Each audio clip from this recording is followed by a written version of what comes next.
আজকে তোমাদের সাথে আমলকির খুবই পরিচিত একটা আচার শেয়ার করছি।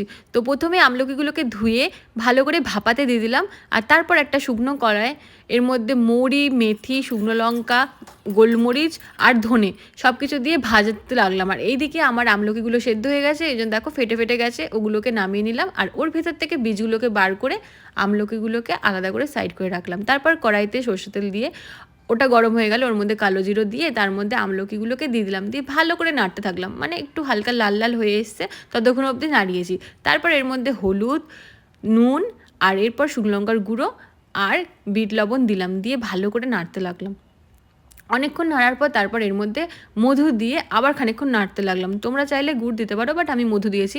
এরপর এর মধ্যে ভাজা মশলাটা যেটা গুঁড়ো করে রেখেছিলাম ওটা ওর ওপর দিয়ে ছড়িয়ে দিলাম। বেশি দিলে কিন্তু তেতো হয়ে যাবে, তো যতটুকু লাগবে ততটুকুই দিও।